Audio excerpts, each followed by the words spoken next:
Системот е таков, не е проблем. Чекаме овде да дојде премиерот и верувајте од замор, дури и делумно ќе заборавам што сакам во мојот говор да кажам, но да сме живи и здрави, не ни е прв пат да седиме доцна во ноќта да зборуваме, да се бориме за неправдите што се случуваат и нема да се откажеме, но ајде да започнеме. Премиере, погледнете, ова е тоа што вие го поддржувате. Ова е куќата на вашиот нов, ако го одберете, министер за здравство Фатмир Меджити, соседот на Арбер Таравари, оној кој незаконски има стекнато имот во Тафталиџе, оној кој зборуваше во минатото едно, а денес прави друго. Нека ја подсетува македонската јавност дека криминалот и корупцијата продолжуваат да врват во државава. Ајде сега редоследно за вашиот говор што го имавте околу предложените кандидати. Во вкупно кажани 1751 збор, во време трајање од 15 минути, вие, премиере, кажавте само еден краток дел за новите министри. Само ги прочитавте со име и со презиме и на тоа останавте. Но, вашиот говор каков беше? Поделен на два дела. Во 7 минути, замислете помалку, зборуваше за некакви политики на градење, а всушност гледаме политики на крадење. Зборувавте за постојање на ред и поредок, ама да имаше ред и поредок во државава, немаше ние како опозиција да се буниме толку многу. Зборувавте за лаги околу датумот на датумот и така натаму што се однесува до Европа. 7 минути. А знаете останатите повеќе минути за што ги потроши премиерот? Да ја навредува опозицијата. И тоа е државнички говор, колеги, вие кои го поддржувате овој состав што треба да продолжи да работи вака криминално. 8 минути да се задржуваме на навреди, а да имавте, тоест, резултати. Многу повеќе од говорот ќе се задржуваше премиерот да ги кажува тие резултати, ама еве сега за едниот што имаше да каже, па да спомнам нешто. Спомнувате енергетска револуција која државата не ја видела со децении, а сте направиле нешто што функционира само помеѓу 10 и 14 часот, ако има сонце, дај Боже, и за 150 мегавати, премиере, Козјак произведува повеќе електрична енергија од вашата револуција, која е само за вашите бизнес интереси, премиере.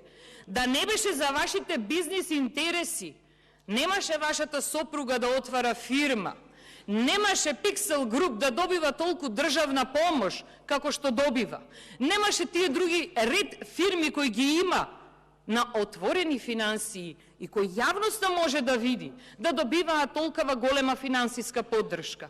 Тоа е вашата визија. Верувам. Ајде да зборуваме за честно, спомнувате. Европска перспектива, поддршка, поголем капацитет. Зборувате за влада. Сега ве молам, колешки, вие што седите во првиот ред, дали сте сведоци на ова што го кажа премиерот сега? Вие, колешки, што молчите и ја наведнувате главата, кој е Аништан, кој е ружен, кој е убав, колешки? Погледнете ме во очи. Се сложувате со ова сега што го кажа вашиот председател на партијата? Навреда за жена, вака ли се прави? Навреда за жена е ова. Вистина? Зошто, колешки, ја наведнувате главата сега? Не ги извртувајте работите. Многу убаво слушнавте што. Засрамете се. Засрамете се. И права за жени ке зборувате. Капитални инвестиции спомнувате следната недела ќе има пораст на платите и пензиите. Вие, премиере, што вреѓате жена, зар не ви е срам да кажувате дека има пораст на просечната плата? Просечна плата која изнесува 34.000 денари. Засрамете се. Наставниците ги навредувате со тоа затоа што тие земаат плата под просек во државата. Понатаму, бидејќи многу се вознемирив од навредата слушната од страна на премиерот, зошто не направите повторно антидатирање, се прашувам? Зошто повторно не направите антидатирање? Зарем вие ќе поддржувате и ја поддржувате сите предлогот Каја Шукова да биде министер, заради тоа што зема пари од министерството каде е државен секретар. Отворете на отворени финансии. Дали е исправно државен секретар Колешке Ванчева? Јавете ми се на реплика, немојте да дофрлате. Вие што се борите за женските права. Дали е исправно државен секретар од истото министерство да си дава средства каде што зема плата? Исправно е тоа. Дали е исправно ЕТЦ Травел да зема финансии од Министерството за политички системи и односи помеѓу заедниците? Тука нема ли непотизам? Треба да имаме морална обврска, одговорност. За морал зборувам. За морал зборувам.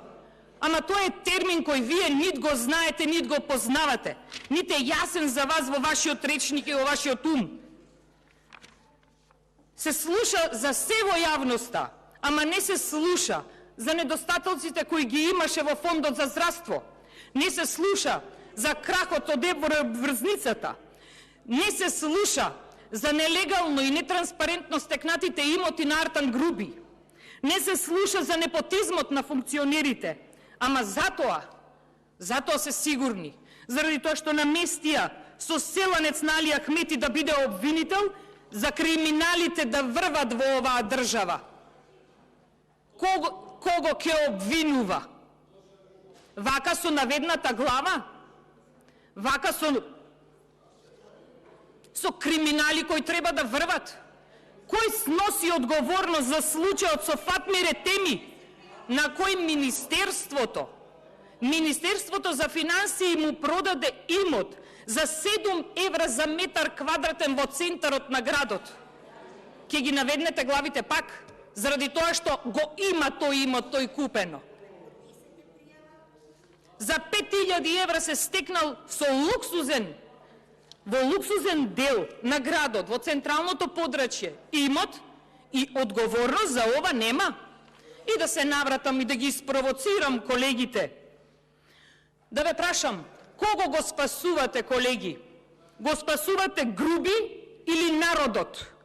Кого го спасувате? Таравари или народот? Самите себе си се спасувате. Заради тоа што сакате да си ги одржите криминалите кои дозволувате да врват со поддршката на оваа нелегитимна власт. На реплика јавете ми се, колешке. Здружувањето со ДУИ значи здружување со режим. Ова ќе го кажам заради тоа што ако можел Таравари да даде изјава, а меѓу другото има многу такви, и сега ќе спомнам, тоест ќе го кажам неговото, ќе го цитирам. Ослободувањето од ДУИ ќе биде исто како ослободување од Енвер Оџа. Но со самата поддршка на власта, поддршка на ваквите криминали, вие, колеги, станувате дел од режим, дел од едно лошо секојдневие кое нам ни се случува. Ви благодарам што ме внимававте, а премиере, ке има денови кога заканите ќе излезат на виделина што ги пуштате од вашето место.